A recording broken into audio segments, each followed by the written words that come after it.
बिस्मिल्लाहिर्रहमानिर्रहीम। अस्सलाम वालेकुम डियर स्टूडेंट्स। आज जो है हम ये चाइनीज़ रिमाइंडर थ्योरम जो है इसको इसका प्रूफ मैंने लास्ट टाइम आपको भेजा था। आज जो है इसको हम एग्जांपल्स की मदद से इसे समझेंगे और इसको जनरलाइज करेंगे। तो स्टेटमेंट क्या थी कि अगर हमारे पास दो पॉजिटिव इंटीजर्स हैं n1 and n2 which are relatively prime, ठीक है, then GCD is 1. Then for all integers b1 and b2, the congruencies has a solution, and the solution is uniquely determined modulo n1 n2. And what is n1 n2? It is product of n1 and n2. For example, अगर हमारे पास ये दो congruencies हैं, x congruent to 4 mod 6 mod 9,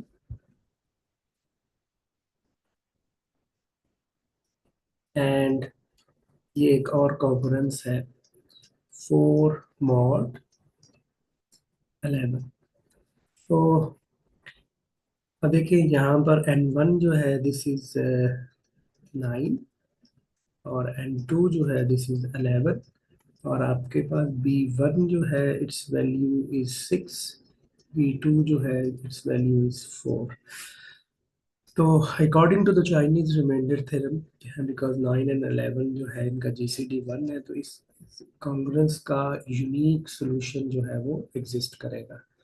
और वो किस तरह से फाइंड पहली चीज तो ये है कि एग्जिस्ट करता है, उसको फाइंड आउट करने का तरीका क्या है इस केस में, क्योंकि कॉन्ग्रुएंसीज दो है। अब यहाँ से वैल्यूज निकाल लें। x is congruent to 6 mod n का मतलब कि सोल्यूशन जो है वो यहाँ से फाइंड आउट करें और इसमें वैल्यूज पुट कर दें। और ये खैर हम अगर निकालें तो आपका जो आंसर है वो 15 आ जाएगा, मॉड 99। तो अब अगर ये वैल्यू पुट करके देखें तो x की वैल्यू यहाँ पे 15 पुट करें, 15 को 9 पे डिवाइड करें तो रिमाइंडर 6 आ रहा है। इसी तरह यहाँ पर अगर 15 पुट करें तो 11 पे डिवाइड करें तो रिमाइंडर 4 आ रहा है। तो this is a solution of both these congruencies. इसको फाइंड आउट 2 के लिए तो सिंपल होता है, आप यहाँ पर से वैल्यू निकाल के इसमें पुट करते हैं। लेकिन सॉल्यूशन कब एग्जिस्ट नहीं करता? फॉर एग्जांपल अगर हमारे पास जो अगर हम कॉन्ग्रुएंस जो है वो इस तरह से ले लें जिसमें n1 और n2 जो है वो रिलेटिवली प्राइम ना हो। फॉर एग्जांपल अगर हम वैल्यू जो है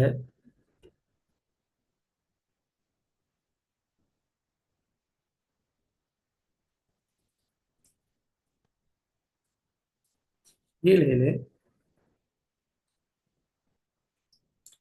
अगर कॉन्ग्रुएंसीज हमारे पास ये हो 3 mod 4 and x is congruent to 0 mod 6। अब यहाँ पर देखें कि 4 और 6 जो है इसका जीसीडी जो है वो 2 है। तो चाइनीज रिमाइंडर थ्योरम जो है वो इस केस में हमें गारंटी नहीं देता सॉल्यूशन की। इस केस में अगर हम देखें तो ये सॉल्यूशन एग्जिस्ट नहीं करेगा, तो सॉल्यूशन डज नॉट एग्जिस्ट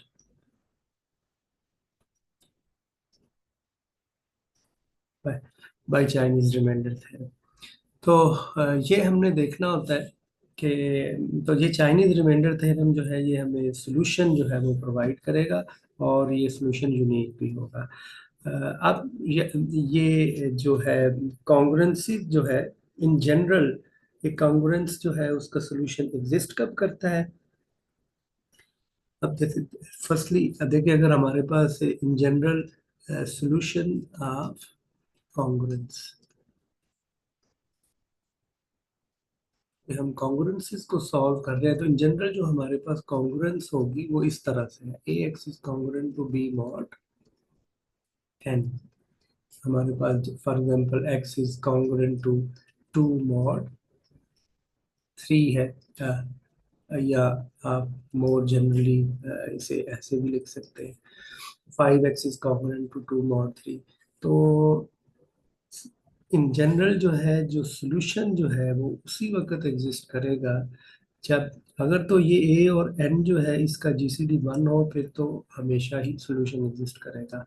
लेकिन इसका सोल्यूशन उसी वक्त होगा if and only if GCD of A and N divides B, otherwise solution exist नहीं करेगा।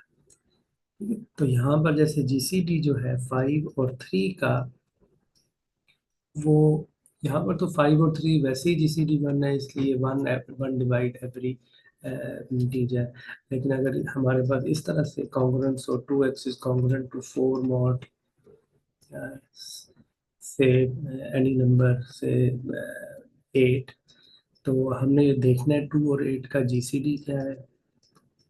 दिस इज 2, और 2 जो है डिवाइड करता है 4, तो दिस मीन कि ये जो कॉन्ग्रुएंट है इसका सॉल्यूशन एग्जिस्ट करता है। ठीक है, तो जब आप कॉन्ग्रुएंस सॉल्व कर रहे हो तो पहली चीज तो ये देखनी होती है कि क्या कॉन्ग्रुएंस का सॉल्यूशन एग्जिस्ट भी करता है या नहीं। तो उसके लिए ये है कि इन जनरल जो कॉन्ग्रुएंस है वो इस तरह की होती है, अगर तो ए और एन का जीसीडी 1 है फिर तो हमेशा ही एग्जिस्ट करेगा। अगर ए एन का जीसीडी 1 नहीं है तो फिर वो जो नंबर है दैट मस्ट डिवाइड पी, तो उस वक्त फिर ये कॉन्ग्रुएंस का सॉल्यूशन जो है वो एग्जिस्ट करेगा। तो ये इंपॉर्टेंट चीज के हमें ये पता हो कि सॉल्यूशन एग्जिस्ट कैसे कब करता है। तो ये जो है जनरलाइज वर्जन है चाइनीज रिमाइंडर थ्योरम का, कि अगर हमारे पास वहाँ जो पहले स्टेटमेंट थी उसमें हमारे पास 2 इंटीजर थे, अब हमने इसे जनरलाइज कर दिया। तो let n1 n2 and suppose ये t हमारे पास पॉजिटिव इंटीजर्स है जो कि पेयर वाइज जो है वो उनका जीसीडी 1 है। पेयर वाइज मीन n1 का जीसीडी n2 के साथ 1 है, n1 का जीसीडी n3 के साथ 1 है। तो हर पेयर इनमें से अगर हम पिक करते हैं तो उनका जीसीडी 1 है।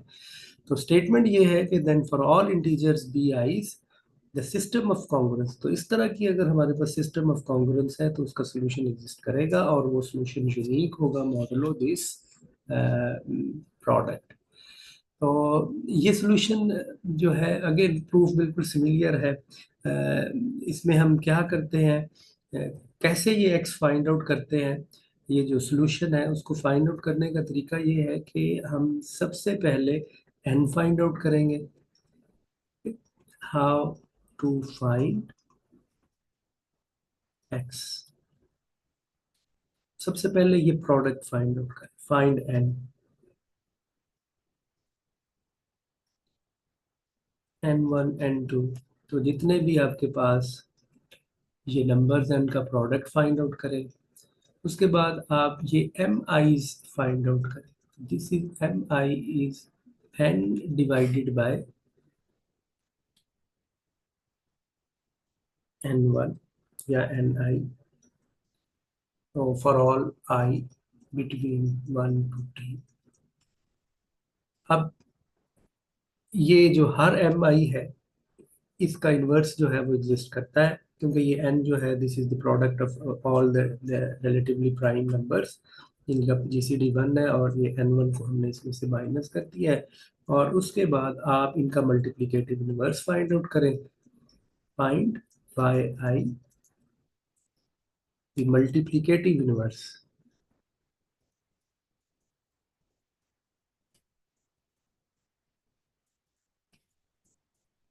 Of each M I. जैसे ये वैल्यूज फाइंड आउट और उसके बाद इस इक्वेशन में आप इस वैल्यूज पुट कर दें, हमारे पास सोल्यूशन आ जाएगा। m1 y1, और हमारे पास जनरल जो फॉर्म है सॉल्यूशन की वो आ जाएगी।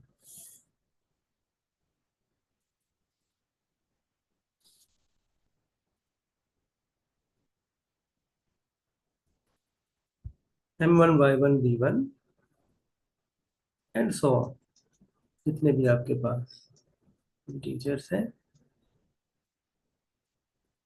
ये इसमें वैल्यूज पुट कर देंगे तो हमारे पास ये सोल्यूशन आ जाएगा कॉन्ग्रुएंट टू मॉड n। इसको एक एग्जाम्पल से हम करते हैं। फॉर एग्जांपल ये हमारे पास सिस्टम ऑफ थ्री कॉन्ग्रुएंसीज है। इसमें जो है इसको हमने सोल्यूशन फाइंड आउट करना है इफ एग्जिस्ट। तो इनिशियली तो आप देखें इसको हमने देखना है कि क्या इस कॉन्ग्रुएंस का सोल्यूशन एग्जिस्ट भी करता है। तो आप देखें यहाँ पर 2 और 14 का जीसीडी जो है वो 2 है, तो आप इसे 2 से डिवाइड कर सकते हैं। तो इसे मैं इधर डायरेक्टली लिख देता हूँ। तो डिवाइड कर दें तो हमारे पास कॉन्ग्रुएंस रिड्यूस होके इस फॉर्म में आ जाएगा, मॉड 7। इसी तरह यहाँ पर जो जीसीडी है 3 और 15 का 3 है, तो 3 से डिवाइड कर सकते हैं। तो x will be congruent to 3 mod 5। और इसी तरह से जो थर्ड जो है इसमें जीसीडी जो है वो 5 और 60 का 5 है, इसे 5 पे डिवाइड कर दें, हमारे पास कॉन्ग्रुएंस जो है वो ये बन जाए। तो अब आप देखें कि हमारे पास n1 की वैल्यू जो है वो 7 है, n2 की वैल्यू 5 है, n3 की वैल्यू जो है वो 12 है। इसी तरह b1 जो है दिस इज 3, b2 की वैल्यू भी 3 है और b3 की वैल्यू जो है वो 4 है। n1 और n2 का जीसीडी 1 है।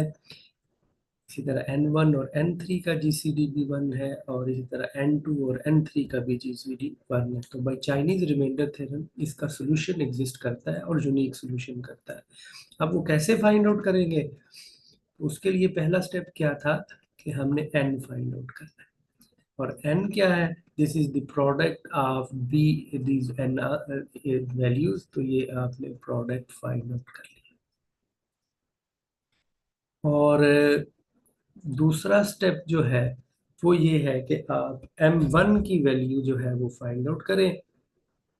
और m1 जो है दिस इज इक्वल टू, इसको अगर आप n1 से डिवाइड कर देंगे तो वैल्यू विल बी 60।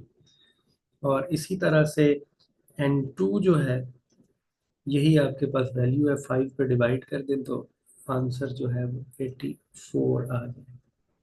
इसी तरह m3 जो है इट्स वैल्यू इज 35। तो ये हमने फाइंड आउट कर लिया। और इसी तरह से ये n को भी आप डिटरमिन कर सकते हैं। अ, और इसके बाद आपने इन्वर्सिस फाइंड आउट करने हैं। तो y1 जो है आप इसको रिड्यूस भी कर सकते हैं। ये 60 जो है दिस इज ये हमने इसका जो वैल्यू निकाली है ये मॉड 7। तो this is congruent to 4 mod 7। इसी तरह से अगर m2 को देखें तो ये कॉन्ग्रुएंसी हम यहाँ पे सॉल्व कर रहे हैं z5 में, इसे 5 पे डिवाइड करें तो this is also congruent to 4। इस तरह ये 35 है। इसको कॉन्ग्रुएंसी को हमने मॉड 12 में देखना है तो this is congruent to 11 mod 12। आप इनके इन्वर्सेस जो है वो फाइंड आउट कर लें तो 4 जो है इसका इन्वर्स क्या होगा? वो नंबर जिससे 4 से मल्टीप्लाई करने से 1 आ जाता है। तो हम Z7 में 4 का इन्वर्स जो है वो फाइंड आउट करेंगे। तो वो क्या होगा कि यहाँ पर आपके पास जो वैल्यू है, अगर आप इसको इस इन्वर्स को फाइंड आउट करें, ये मैंने फाइंड आउट किए हुए हैं, तो आंसर जो है वो हमारे पास आ जाएगा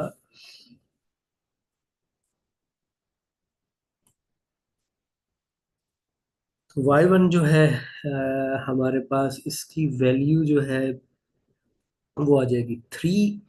और y2 की वैल्यू जो है वो 6। और इसी तरह y3 की वैल्यू जो है वो भी 6 आ जाएगी। y1 इज इक्वल टू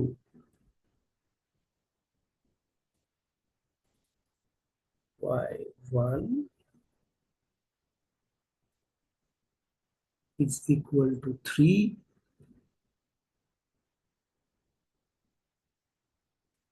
और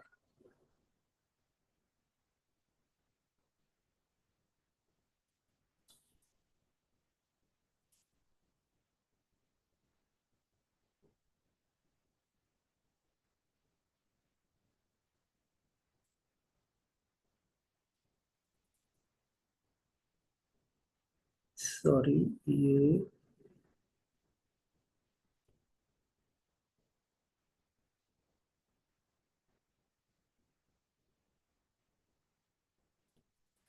नहीं, तो ये y1 की वैल्यू 2 आ जाए बिकॉज 4 2s आर 8 और 8 जो है वो कॉन्ग्रुएंट टू 1 है, तो 4 का इन्वर्स जो है वो 2 आ जाएगा। और इसी तरह से यहाँ पर अगर हम देखें तो 4 का जो इन्वर्स है ये 4 ही आ जाएगा। y2 की वैल्यू जो है वो 4 आ जाएगी और y3 जो है अ, इस ये 11 आ जाएगा। तो ये हमारे पास मल्टीप्लिकेटिव इन्वर्स है। अब देखिए ये 4 और 2 को मल्टीप्लाई करें तो 8 आ जाएगा और 8 जो है Z7 में 1 होता है। तो दो एलिमेंट इन्वर्सेस कब होते हैं?